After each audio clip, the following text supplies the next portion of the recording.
Si hay un lugar en el que lo místico se funde con el día a día, ese es Galicia.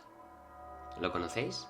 Tierra de meigas, de santas comparsas y de otras leyendas misteriosas.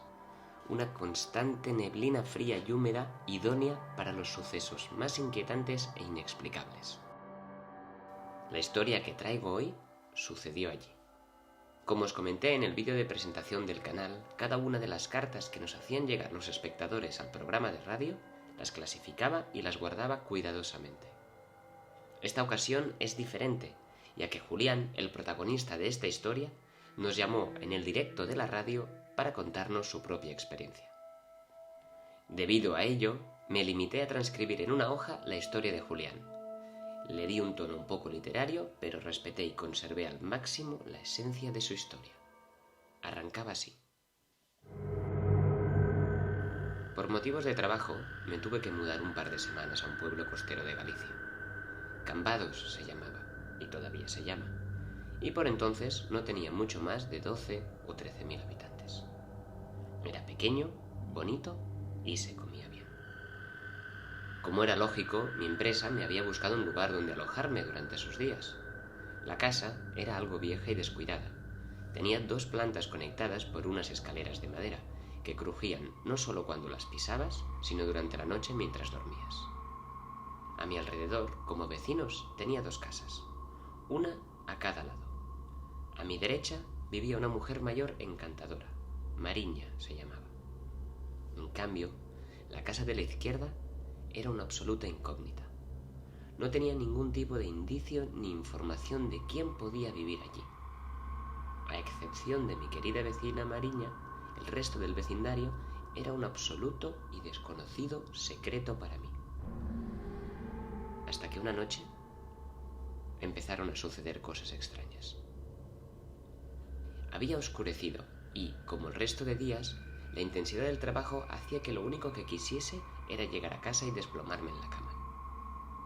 El sueño me atrapó enseguida, pero del mismo modo que caí dormido de golpe, también me desperté súbitamente al cabo de unas horas. Miré el reloj y vi que eran las 3 y algo de la mañana. Tardé unos segundos en percatarme de qué era aquello que me había desvelado.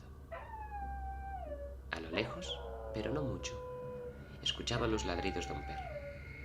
Eran continuados e insistentes, pero estaba tan cansado que no le di mucha importancia, y del mismo modo que me había despertado, me volví a dormir. Las siguientes 3 noches se repitió el incidente. Mi humor empeoraba con los días. Quería encontrar el dueño del animal para pedirle explicaciones, pero según Mariña, allí no vivía nadie con un perro. Llegamos a la conclusión de que seguramente era un perro abandonado. Aproveché que ese día era viernes y había salido más pronto del trabajo para irme al bar más popular de mi zona. El más popular y el único, para ser exactos.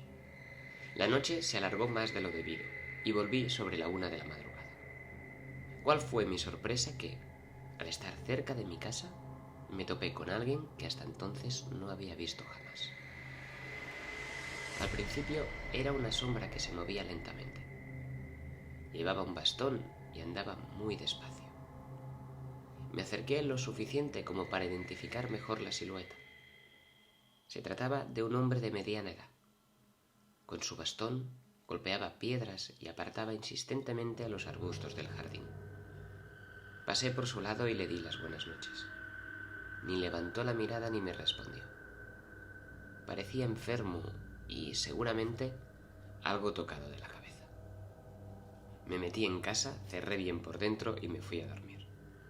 La escena había sido tan inquietante que, pese al exceso de alcohol y lo agotado que estaba, no conseguí dormirme. Y, nuevamente, a las 3 de la madrugada, llegó de nuevo la mañana. Me levanté de mal humor y con dolor de cabeza por la resaca. Ese día no salí. Me dediqué a recuperarme del todo y a no hacer nada. Como había estado haciendo siestas durante todo el día, llegó la hora de dormir y me encontré completamente desvelado. Mientras buscaba un modo de emplear mi tiempo provechosamente, escuché unos ruidos en el exterior. Eché un ojo por la ventana y volví a verle. El hombre de mediana edad, cabizbajo, con bastón, removiendo tierra, piedras y hierbas. Me daba lástima. No sabía si decirle algo. Afuera hacía mucho frío y realmente se le veía en un deplorable estado de salud. Cogí una chaqueta, abrí la puerta y desde la entrada le grité: «Buenas noches, ¿está buscando algo?». No me respondió. Esperé unos segundos más sin éxito alguno y volví a preguntar: «¿Le puedo echar una mano?». Esta vez la pregunta parecía que había surtido efecto. Su cabeza se levantó, dejó de mirar el suelo y sus ojos se fijaron en mí. Abrió la boca y musitó algo. «Disculpe, no le he oído bien. ¿Qué ha dicho?».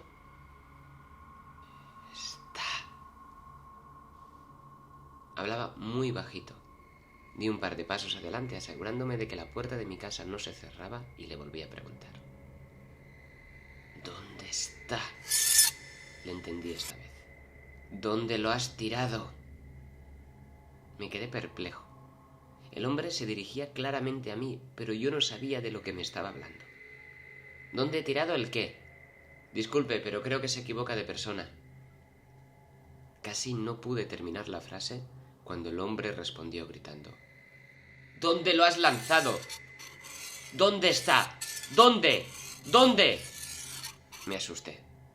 Mi corazón golpeaba mi pecho. Mi mente se paralizó, pero no mis piernas, que automáticamente dieron media vuelta y empezaron a correr hacia la puerta de mi casa. Ese hombre no estaba bien. A ese hombre le pasaba algo. Y si no tenía cuidado, también me podía pasar algo a mí. Entré en la casa y cerré la puerta de golpe. O eso creí en un primer momento. No sé cómo lo hizo ni cómo llegó tan rápido, pero su bastón estaba en el suelo, impidiendo que la puerta se cerrara. Había logrado entrar justo detrás de mí. Asustado subí las escaleras mientras gritaba, esperando que alguien me oyera y acudiera a salvarme. En los últimos peldaños, aquellos que siempre me gustaba escuchar crujir por las noches, me resbalé. Me golpeé tan fuerte que caí rodando escaleras abajo.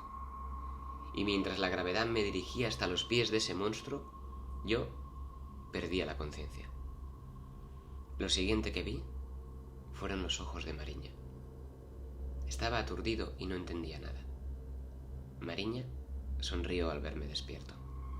«¿Dónde estoy?», pregunté. Mariña me puso al corriente.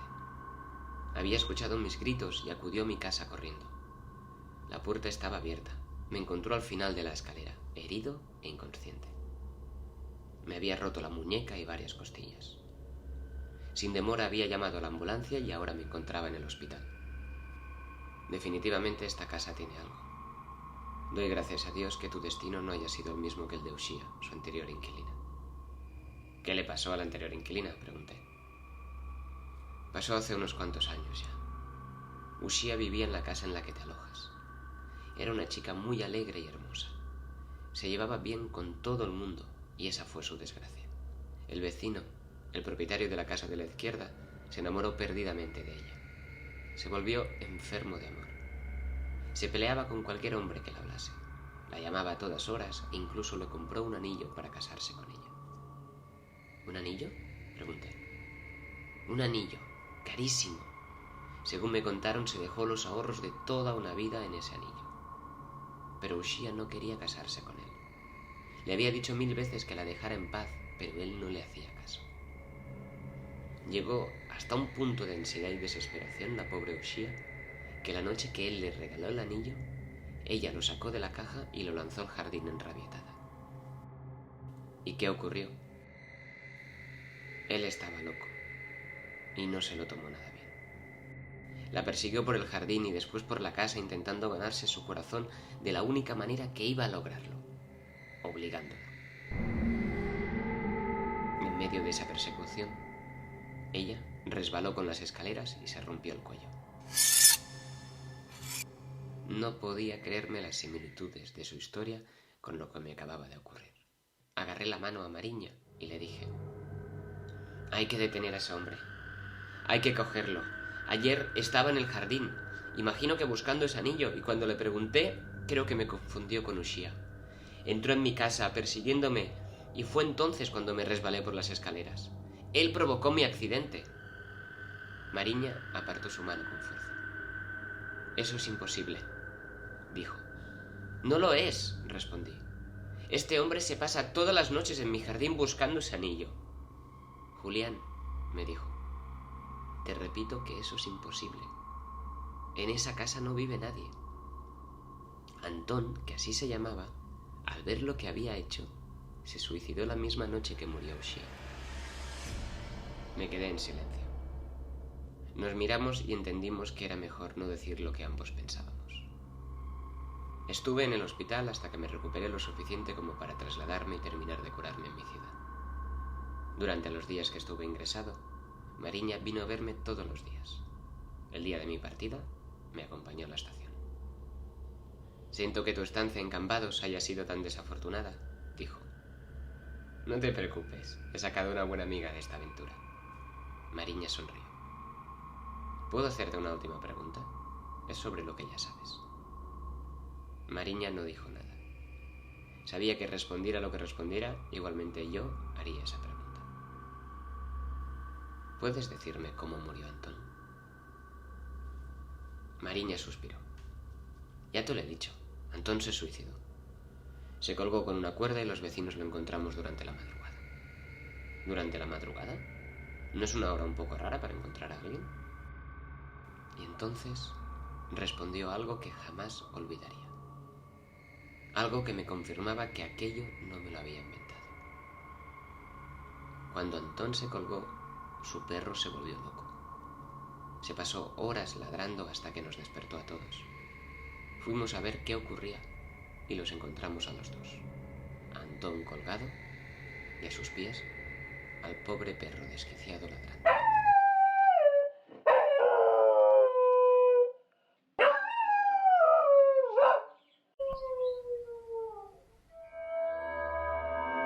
Mi jefe y los colaboradores que había esa noche en la mesa de radio agradecieron encarecidamente el testimonio de Julián. Quedaron tan fascinados que le hicieron partícipe del debate posterior que se generó. Durante la despedida del programa, Julián nos dijo que contar la historia en la radio le había hecho recordar fragmentos de su vida que tenía olvidados. Meses después, recibimos un sobre y una nota. Era de Julián. Decía que había vuelto a Cambados para terminar de encajar algunas piezas que tenía sin colocar de ese episodio. Y que, durante ese viaje, había encontrado algo que tal vez nos interesaría. Nos dijo que hiciéramos lo que quisiéramos con él, que era un regalo. Solo pedía una cosa, que no se lo devolviéramos porque no lo quería para nada. En el interior del sobre encontramos un anillo.